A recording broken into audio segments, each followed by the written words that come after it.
Cameroon Bandou, Africa Bandou, through the world Bandou. Si on vous explique, je répète les amis, si on vous explique le Cameroun, jusqu'à ce que vous dites que vous avez compris, sachez qu'on vous a très mal expliqué. Je répète pour la 3e fois. Si on vous explique le Cameroun et que vous dites qu'on vous a bien expliqué, que vous avez compris, sachez que c'est compliqué pour vous. Votre cas là vraiment est très compliqué. Marc Brice a pensé qu'on lui a très bien expliqué le Cameroun, alors qu'en réalité, il n'a rien compris. Il n'a rien compris. Les événements qui sont arrivés ont prouvé à Marc Brice qu'il n'est rien, il ne contrôle rien. Qu'ils ne sont rien dans leur cartel. They're just rattling for nothing. They tried something but it didn't work. Les guégués d'hôtels, le regroupement et autres, il a vu que contre la Namibie, on les a mis au pas. Il s'est aligné, il a essayé à Kampala, il a été averti. Les amis, et comme il est têtu, il n'arrive pas à comprendre. Je pense que Marc Brice doit appeler ses amis et les gens qui connaissent bien le football et comment le Cameroun fonctionne, de lui expliquer que son humiliation, c'est pour très bientôt. Il sera humilié comme jamais. D'ailleurs, il est habitué à ces humiliations-là. Il a été chassé 7 fois, chassé, limogé, chassé. Du coup, on a mis, c'est-à-dire que chassé de différents clubs, Marc Brice. Jusqu'à là, il pense que oui, c'est en Afrique. Premier travail en Afrique. Oui, moi, je suis un Caucasien, ça va aller, je suis un Belge. On s'en fout. Les Belges sont des amis. Mais l'histoire coloniale nous enseigne beaucoup. Donc, on ne peut plus accepter, continuer comme ça. Léopold II, le plus grand criminel du Congo et de l'Afrique, vous savez ce qu'il avait fait. Donc, on n'a plus ce complexe. Mais c'est important, les amis, de rappeler l'histoire. L'histoire est très importante parce que ça nous enseigne. Et on doit corriger les choses pour ne pas accepter ces faits floués encore. C'est pour ça que cet rappel mémoire est nécessaire. En conférence de presse, during the press conference that this guy held at the level of the Cameroon Football Federation, their headquarters in Tchinga Yaoundé, il a dit quelque chose concernant la dette dont l'agent qui doit à son agent Chi Aivo. Et les gens sont restés un peu muets à ce sujet. Vous posez la question pourquoi? Pourquoi vous ne parlez pas? Pourquoi vous n'amplifiez pas?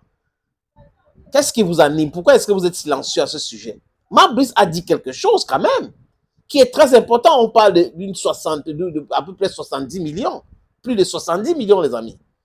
On lui pose la question sur la dette ou le problème qu'il a avec Aivo. Il dit que non, je n'ai pas de problème d'argent avec Aivo.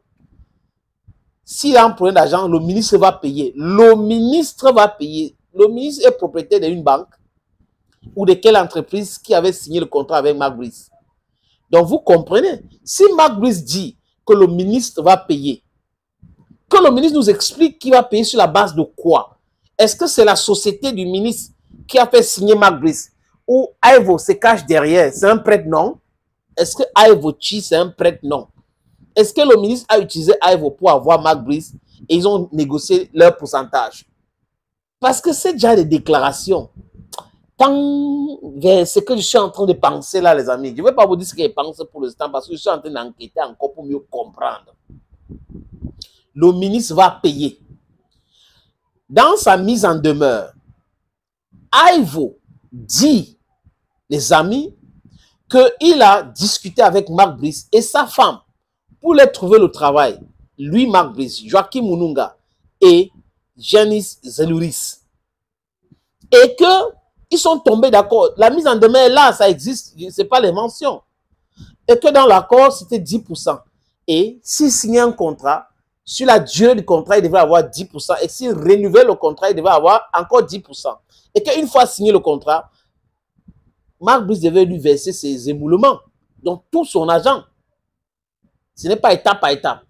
Marc Brice vient au Cameroun. Vous connaissez ce qui s'est passé avec Marc Brice, signature de contrat et autres. Avec le ministère. On lui aurait donné 4 mois. Parce que Aivo dit dans sa mise en demeure qu'il a versé 11 339 000 francs CFA. Qui représente les 10% sur les 4 mois. Et Jusqu'à présent, Marc Brice n'a pas encore complété cet agent. Et il menace donc de porter plainte contre Marc Brice. Il parle de Marc Brice dans sa mise en demeure. Nulle part, il n'a parlé de Narcisse Mouel Kombi, le ministre.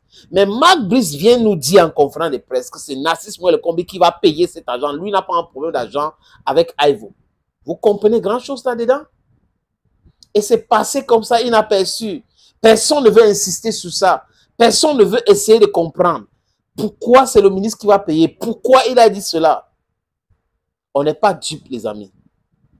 La vérité va sortir bientôt.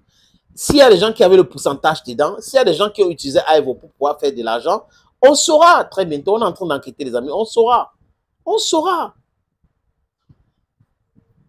Certains ont parlé de Mashkerushka, que Aivo a vu que la FECAFOOT a repris contrôle du staff et tout. Le premier, il y a eu un communiqué entre le MINSEP et la FECAFOOT et qu'il était obligé donc de sortir sa mise en demeure le 2 pour mettre la pression sur cela de sortir l'argent.